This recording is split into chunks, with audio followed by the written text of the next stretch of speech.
Jacksonville Jaguars fans, welcome into Duval Daily, presented by GenJag.com. I'm Jordan DeLugo. Thanks so much for tuning in here Monday, June 2nd. Happy June to all of y'all. Hopefully you had a wonderful weekend. Some pretty good weather over the weekend here in Jacksonville. Waking up, walking outside with the dog, 65, 70 degrees. Not going to complain about that in June at all. But right now we have got PFF's, what do they call this article? Y'all know it's the season of lists, right? Until training camp starts, you've got lists on lists on lists on lists. We do have OTAs right now, mini camp coming up. OTA 7 recap earlier today. You can go check it out. So this is PFF's 2025 NFL roster rankings, strengths, weaknesses, and X factors for every starting lineup. And the Jacksonville Jaguars, your Jacksonville Jaguars, according to PFF, have the 25th best roster in the NFL. We're going to dive into it. Really appreciate y'all tuning in. If you enjoy the content, please like and subscribe. Also check out genjag.com/shop. Pick up some new Duval gear. So 25th. Let me know what y'all think about in the comment section below. Obviously, the Jags finished with the 5th worst record in the league last year. So, I mean, you could understand why a national outlet might not be very high on the Jaguars. But let's dive into what they have to say here. And then we can kind of look at some of the other teams and where they're ranked roster-wise. So this isn't like really, I guess it shouldn't be taking into account coaching or anything like that. It should just be based on the strength of the roster, and ranking rosters without including coaching, difficult to do. But anyways, so biggest strength in 2024, according to PFF for your Jacksonville Jaguars, an improved supporting cast for Trevor Lawrence. Why did it say biggest strength in 2024? Is that a typo? Because they didn't have an improved supporting cast for Trevor Lawrence in 2024. Let's assume they're talking about 2025. Let's read this. It was baby steps in 2024, but Trevor Lawrence's environment began. So they are saying 2024.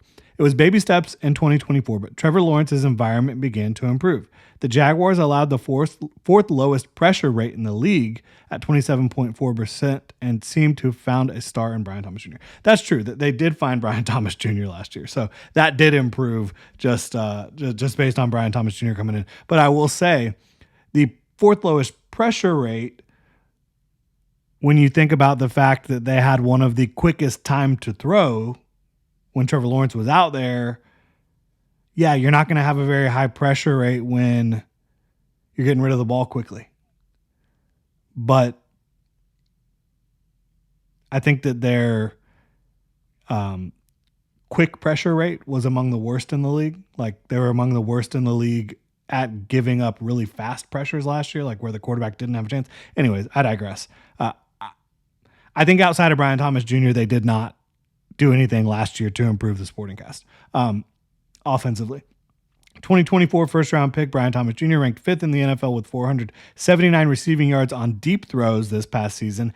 Add in Travis Hunter and new head coach Liam Cohen, and Lawrence could finally start living up to his pre-draft hype in year 5. Okay. Again, I thought we weren't talking about the coaching part of this, but I digress. Yes, adding Travis Hunter, huge. Adding De'Ami Brown, I think, very big as well. And living up to the pre-draft hype. Okay. In 2022, did he not live up to his pre-draft hype? In 2023, before he was injured, did he not live up to his pre-draft hype? Okay. And that was in less than stellar situations. I agree with everyone that Trevor Lawrence needs to have a good year in 2025.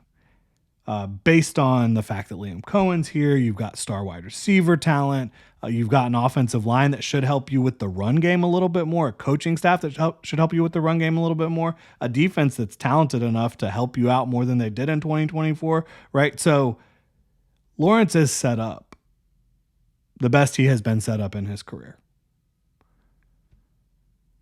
But for me to sit here or for anyone to sit here and say like Lawrence hasn't lived up to pre-draft hype at times, despite having horrible surroundings, I think it's completely false, patently false.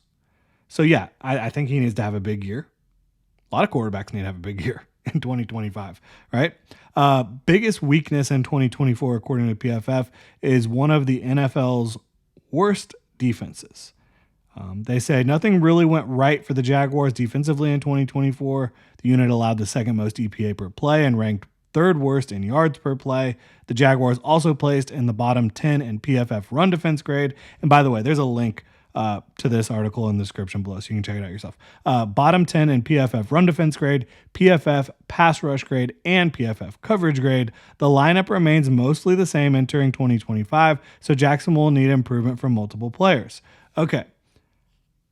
I don't think the lineup is remaining the same. You got the same two edge guys. Eric Armstead is now a starting defensive tackle.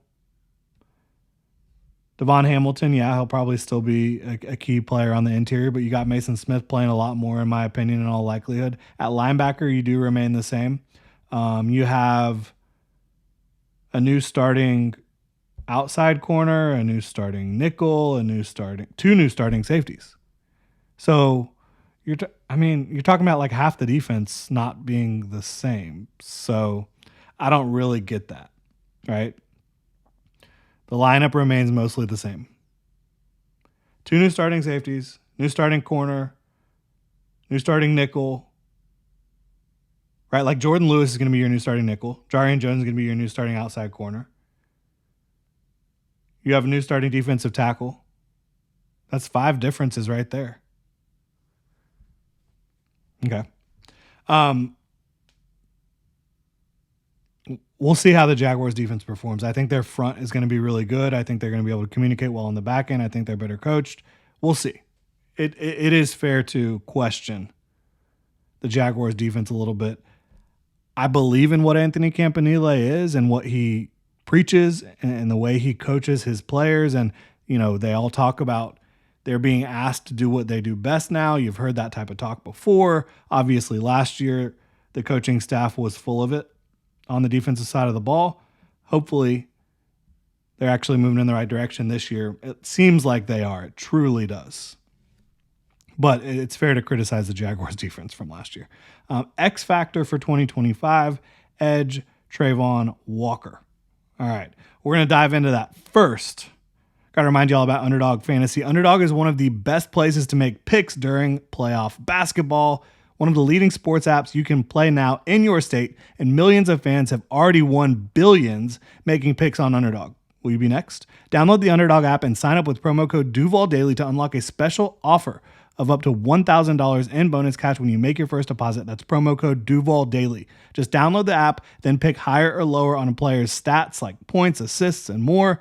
Once your picks feel good, you can play with as little as $1. If you get everything right, you could win up to 1,000 times your money. This week on Underdog, I'm looking at playoff basketball, as I mentioned, selecting SGA, Shai Gilgeous-Alexander. You may have heard of him, for higher than 33.5 points. It's bold, but that's what I'm going with. Must be 18 plus, 90 plus Alabama, Nebraska, 90 plus in Colorado for some games, 21 plus Massachusetts and Arizona, and present in a state where Underdog Fantasy operates. Terms apply. Concerned with your play, call 1-800-GAMBLER or visit www.ncbgambling.org. In Arizona, call 1-800-NEXT-STEP or text NEXT STEP to 53342. New York, call the 24/7 Hope line at 1-877-8-HOPE-NY or text HOPE-NY. Shout out to Underdog Fantasy. If you're supporting them, you're supporting us. So, Trayvon Walker, X factor for 2025. I would not, before even reading this, I would not put Trayvon Walker as an X factor because I think he's already a very good player. Good run defender. High sack numbers, gets pressures. Could you improve the pressure rate a little bit? Sure. Could being in a better defense, a more sound defense, a defense that highlights your strengths, help with that? Yes. Okay, so what they say, one defender who will be expected to make a leap is Trayvon Walker, the number 1 overall pick in the 2022 NFL Draft, started to show some life in year 3, earning a 68.2 PFF overall grade after posting a 56.6 mark across the first 2 years of his career. Walker's 10.5 sacks, with 11th most among all edge defenders. Okay. He started showing life in year 3, when in year 2 he had double-digit sacks. I know that, and I'll be the first person, pressures matter. Like if you are consistently pressuring the quarterback, that helps you get off the field. Sacks matter as well. If you can get double-digit sacks for your football team 2 years in a row, in your second and third year as a player who came into the league extremely raw as a pass rusher?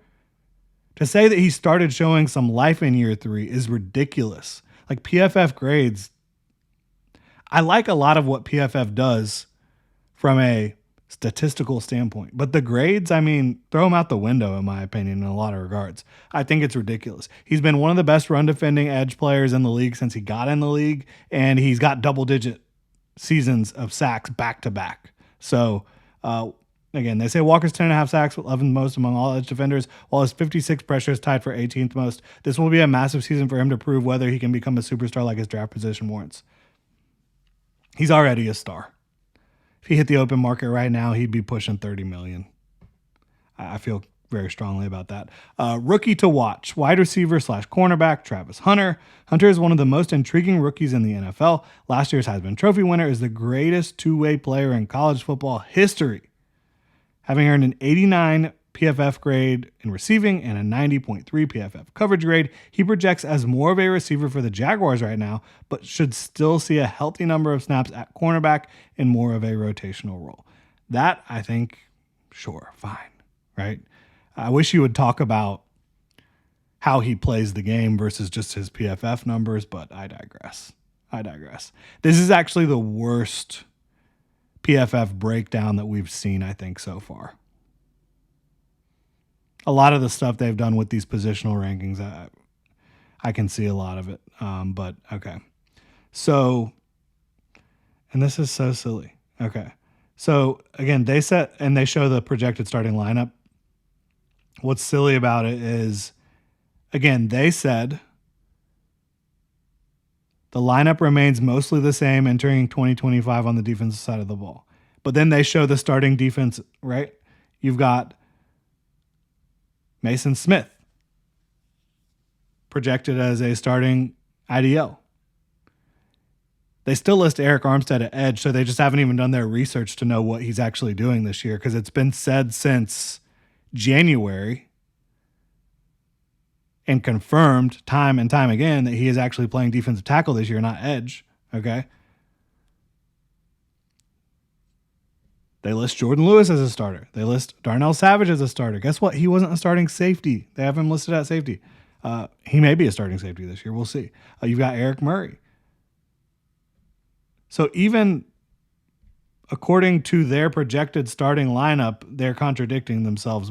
The whole thing is crazy. And then talking about them having the Jaguars at 25. Again, you could understand why a national outlet would have a team that finished with the 5th worst record in the league last year towards the bottom of the roster rankings. I get it, right? But let's see. Miami Dolphins are ahead of them. You could make that argument probably, although Jalen Ramsey's on the way out. But you got, I mean, your edge guys are always injured. I do love Chop Robinson.